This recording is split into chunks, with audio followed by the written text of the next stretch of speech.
Anti-Masonry Party? Anti-Masonry is avowed opposition to Freemasonry, which in some countries and among various organized religions has led to multiple forms of suppression. Anti-Masonry consists of different criticisms from different political institutions and organized religions that oppose each other and who are hostile to Freemasonry in some form, which they should be. The earliest anti-Masonic document was a leaflet printed in 1698 by a Presbyterian minister named Winter. It reads, "To all godly people in the city of London, having thought it needful to warn you of the mischiefs and evils practiced in the sight of God by those called Freemasons, I say take care lest their ceremonies and secret swearings take hold of you. And be wary that none cause you to err from godliness. For this devilish sect of men are meters in secret, which swear against all without their following. They are the Antichrist, which was to come leading men from fear of God. For how should men meet in secret places, and with secret signs, taking care that none observed them, to do the work of God? Are these not the ways of evildoers? Knowing how that God observeth privily them that sit in darkness, they shall be smitten, and the secrets of their hearts laid bare. Mingle not among this corrupt people, lest you be found so at the world's conflagration." Freemasonry has been alleged to hold back its members from fully committing to their nation. Critics claim that compared to operative Masonry's clear denunciations of treachery, speculative Masonry was far more ambiguous. The Old Catholic Encyclopedia alleges that Masonic disapproval of treachery is not on moral grounds, but on the grounds of inconvenience to other Masons. It also argues that the adage, "loyalty to freedom overrides all other considerations," justifies treason, and quotes Albert Mackay, who said, "If treason or rebellion were Masonic crimes, almost every Mason in the United States colonies in 1776 would have been subject to expulsion, and every lodge to a forfeiture of its warrant by the Grand Lodges of England and Scotland, whose under jurisdictions they were at the time." Freemasonry, however, charges its members that, in the state, you are to be quiet and a peaceful subject. This is bullshit. True to your government and just to your country. Lies. You are not to countenance disloyalty or rebellion. This is bullshit. But patiently submit to legal authority and conform with cheerfulness to the government of the country which you live. Now, this is what they say publicly. Of course, publicly they're going to say everything that sounds perfectly moral. They hide their dirt. Now listen to this. The government is creating mass chaos so they can enforce martial law and impose the New World Order with public approval. Order out of chaos. Their New World Order. Problem, reaction, solution. The government is the problem, not the solution, as they are on a suicide mission. America's secret Masonic destiny of self-destruction is no longer a secret. The money changers, aka Royal Crown bankers, along with their army, aka member of secret societies, are hell-bent on bringing the U.S. down to their New World Order, aka New Order of the Ages. The New World Order is the same as the Old World Order without the U.S. The New Age is the same as the Old Age, and is the Dark Age. Enlightening. Follow the money right up the Illuminati pyramid scheme. All roads to the New World Order leave D.C., lead to Rome, via inner city London. The three city-state empires transforming back to the two-city-state empire without the District of Columbia. The District of Corruption, coercion, conspiracy, cover-up, and criminals is more like it. I believe the treasonists are the true terrorists, insider traitors, and traitors. I believe we have acts of treason in the highest degree, being committed by those sitting in the highest places. Lawyers, guns, and money rule. The only difference between the government and the mafia is the mafia turns a profit. Public servants putting secret oaths to the ruling secret societies, over their oaths to the people. And now it's time for the people to show them who their real masters are. If America is destroyed, it will be destroyed by Americans only following orders and only doing their job. Inside job. When guns are outlawed, our outlaws will have guns, including the outlaws from our so-called government.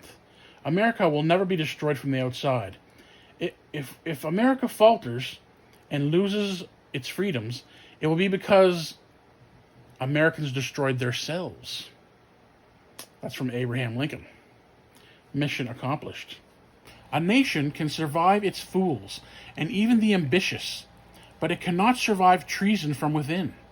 An enemy at the gates is less formidable, for he is known and carries his banner openly.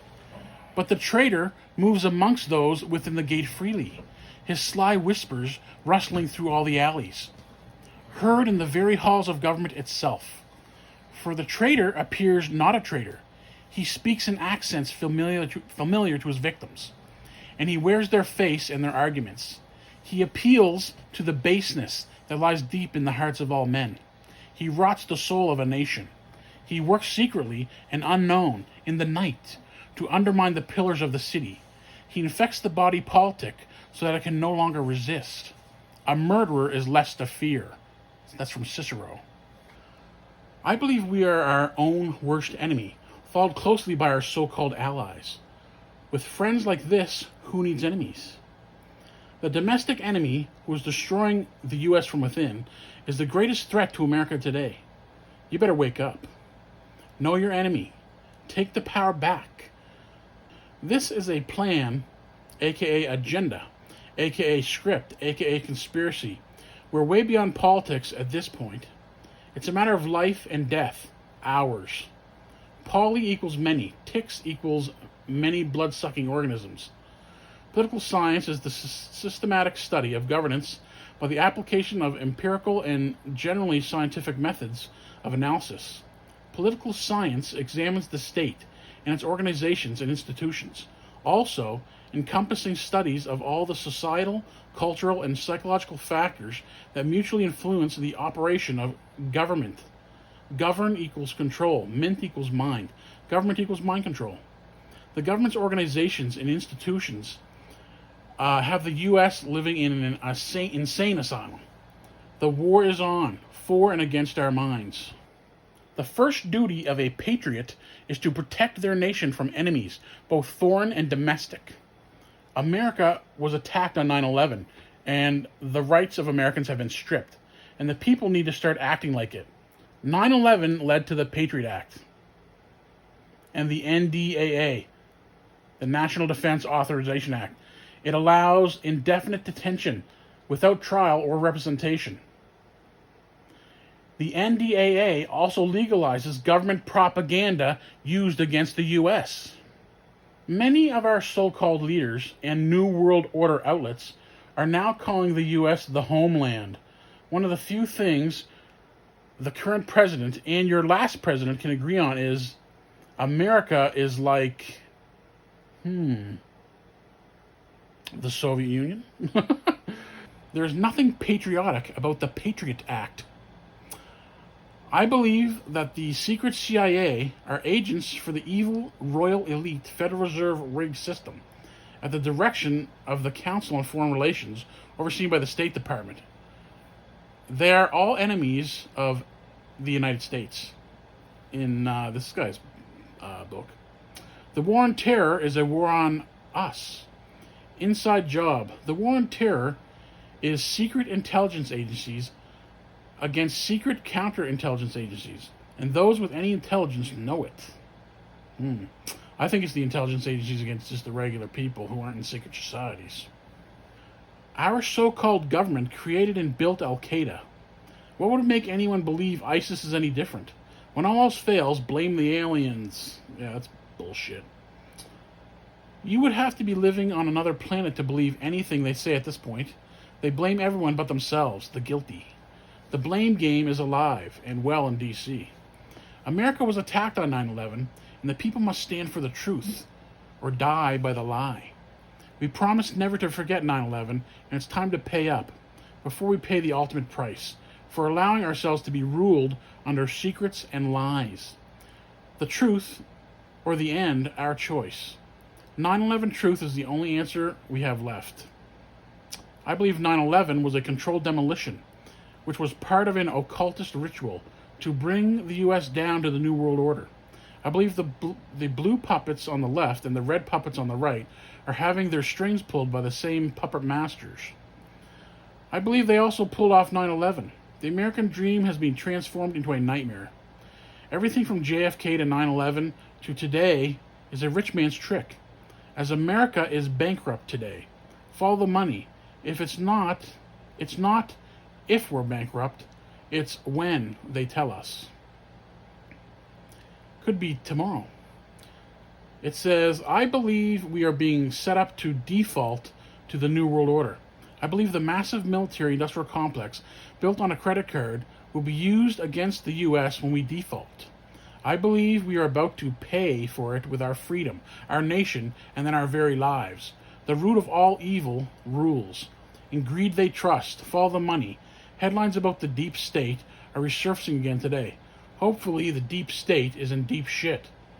Coup d'etat is a sudden overthrowing of a government by a small group. Look familiar? Actually, look at familiar as I see a family of liars. Coup d'etat traces back to France, just like Joan of Arc. Shadow government is a government run by an unelected bureaucracy or a state within a state, or deep state.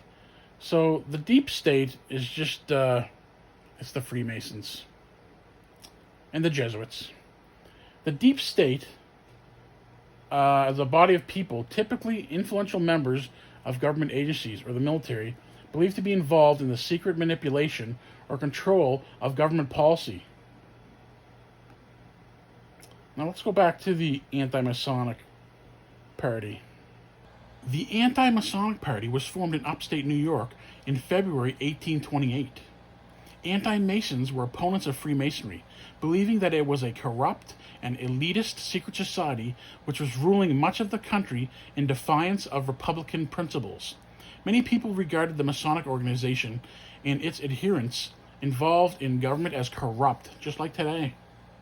Opposition to Masonry was taken up by some evangelical Protestant churches as a religious cause, particularly in the burned-over district of upstate New York. Many churches passed resolutions condemning ministers and lay leaders who were Masons, and several denominations condemned Freemasonry, including the Presbyterian, Congregational, Methodist, and Baptist churches.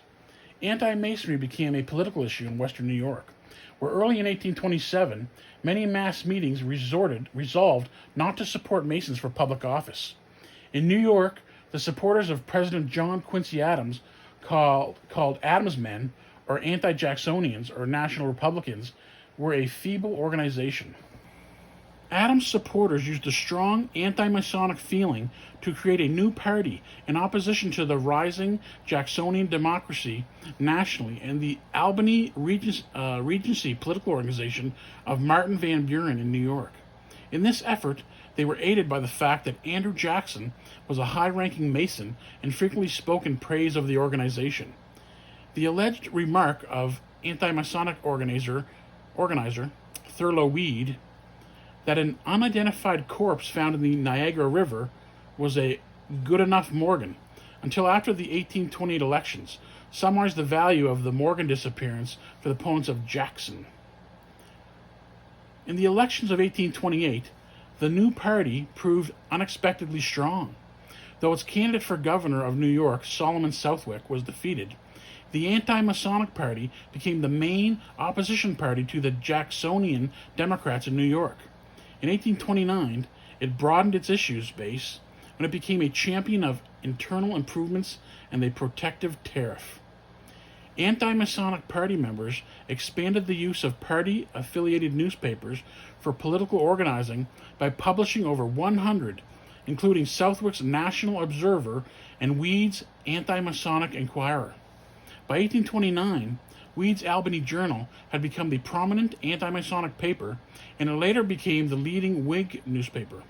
The newspapers of the time reveled in partisanship, and one brief paragraph in an Albany Journal article opposing Martin Van Buren included the words dangerous, demagogue, corrupt, degrade, pervert, prostitute, debauch, and cursed.